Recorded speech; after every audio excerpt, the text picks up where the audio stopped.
Hi, welcome back to the Gapster channel. This video we're going to show you how to assemble the FlexiSpot E7 Plus desk. If you have not seen the video about the FlexiSpot E7 Plus stand-up desk, I will put a link of it in the description, also in the top corner here. This is going to be a step-by-step detailed instructions on how to assemble the desk from start to finish. The boxes came in very pristine condition. The actually tabletop came on a separate shipment.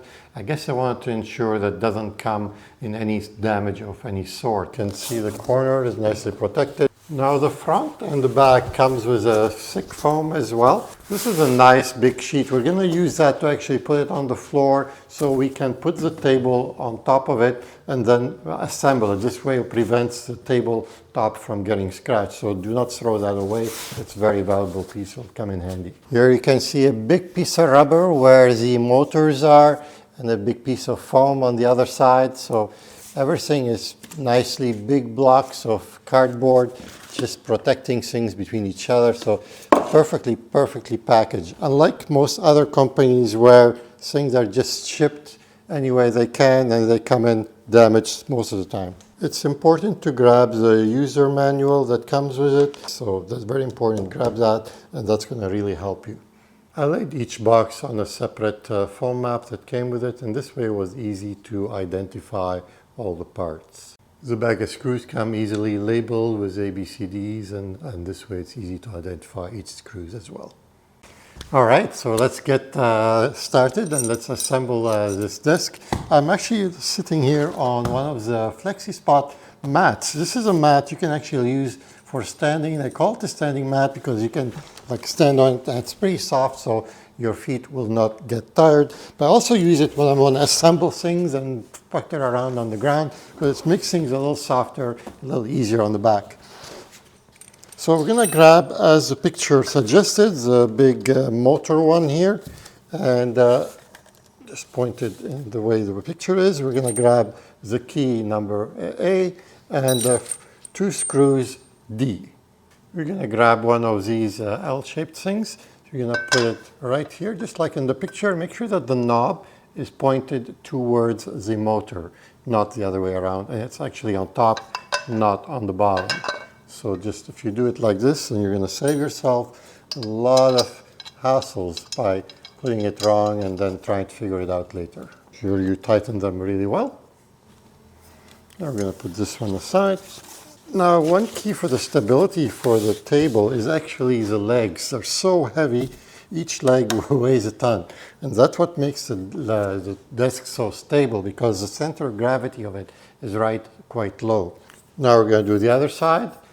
Same thing, except this time the knob here is going to be pointed towards the leg, just like in the picture. And we're going to lay this one down. There we go. We're going to do the exact same thing for the other side. So now you can see we have both of them finished right here. You can see a little close up. Next thing what you want to do is connect the connected rod here. So basically it goes on one side right here, and then you slide the other one to go into it. Just like that. And what you want to do is tighten the little screw here. Next thing we're going to do is you're going to link the two with the bracket.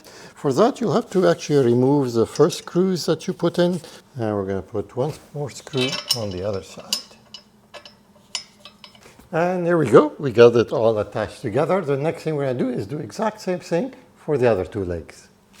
And here we are. We got both legs done. So the two pairs are exactly identical. Next thing you're going to do is grab the leg connector, and you're just going to put it on the legs. Notice how the legs are upside down. The easiest thing is to put one screw in one of the legs first, and then what you want to do is push the other leg a little bit, stretch it out just so the screws line up. What happens is that the legs tend to arch in a little bit. So you might have to just do a little bit of adjustment, but once you have the screws in, they will be actually parallel. So you're going to put 4 screws in each leg, and then you're going to repeat the same thing to brace the other 2 legs as well. And here we go, we got both sets of legs all braced and ready to go on the table. Now remember how we kept this piece of foam? We're going to use it to actually put the table on it so it doesn't scratch it, and we're going to put it basically upside down. We're going to mount all the legs on it. Next thing we're going to do is put the table down. And here we go. So we've got the legs on the table here. Next thing you're going to do is you're going to grab the connectors and we're going to connect the two legs together. This can go in. So the idea is you can make the table as long as you want, depends on what size tabletop you have. Now that you have the table all situated, you can decide how close or far you want the legs to be, and then just a matter of putting the screws in to secure it to the table. You don't have to follow the exact holes where they are. You can decide whatever you want the table legs to be. In my case, I opted to have them as wide as possible, so I wanted to have a little space to put some drawers maybe and my computer on the side and stuff like that. So, but it's up to you, whatever you prefer. I suggest you measure so to make sure everything is even. So measure on both sides. Also use the box here for extra measurements. You can do something like that as well. So whatever is comfortable, but make sure it's all laid out straight and even before you start screwing it down. Next, we're going to secure the legs to the table. There are 12 screws, 12 G screws.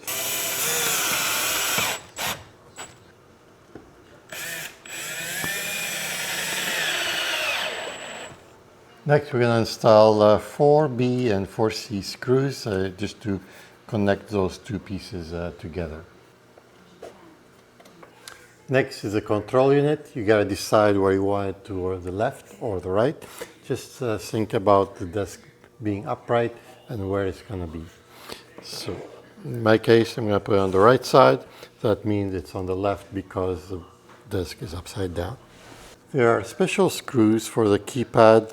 There's 2 screws and 2 rubber grommets that you should use to avoid cracking the plastic on the keypad. So the way it works, you slide in the little rubber underneath. You just put it underneath. It should basically lock into place.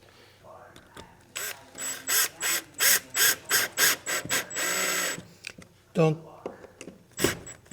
trick is not to completely over tighten them, and it should have a little bit of give. You'll ensure that if you push hard on the keypad that you're not going to break it. Make sure you install the cover plate that goes over the motor rod here.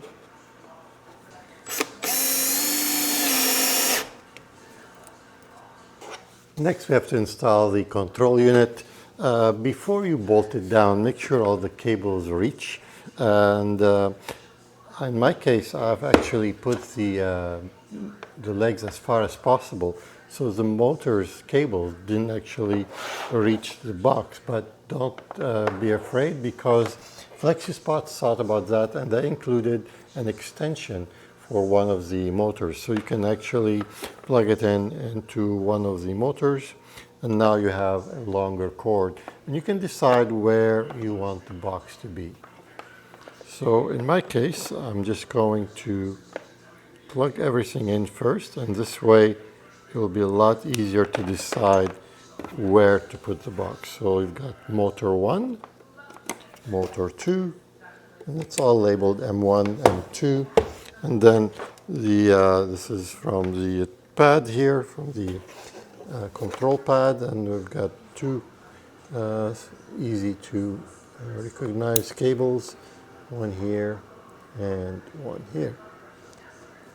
Now once you've got all your cables connected, now you get an idea where you'd like to put your box. So now I can decide exactly where I want to put the box. In my case, I decided I'm going to put it a little bit towards the back, like something like that.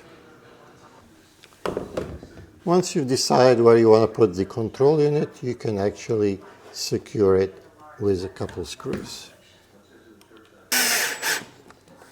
You may be wondering, what do we do with all these wires? Well, FlexiSpot have thought about this. They included 4 stick-on and screw-on tie clips, and that's going to help you organize your wires. And here you can see all the cables are nice and tidied. Accessories. When it comes to accessories, there's a whole ton of accessories that FlexiSpot have. I chose to have the cable tray management, and this one will go basically in the back here. And what it does, it helps you organize your cables, so at the end you're not all dangling underneath the table and not looking great. So that was one option I chose. I also chose this power outlet that you can actually mount on the table and give you 3 outlets. There's a regular USB and a USB-C, so you can charge something if you like as well. It comes in handy. I'm going to install the cable tray management on the bottom, and this will be mounted on top. And then what you want to do is plug in your AC power cord in the back. And now you're ready to flip the table on its legs. And here it is, it's all assembled. Just give it a try. Just like that. This thing is very strong. And let's get down back. Here it goes. What I like about it, it's very, very clean, very, everything is really good quality, like you could really feel the quality. In the corner here, I'm going to put a video about the FlexiSpot E7 Plus that I did a full review about it. There'll be in this corner here a video about different songs that you can listen to on your stereo. These are high quality songs. If you'd like to subscribe to my channel, my speaker is in the middle, and my Patreon account is in the link below if you want to support the channel. Take care, and I hope to see you again.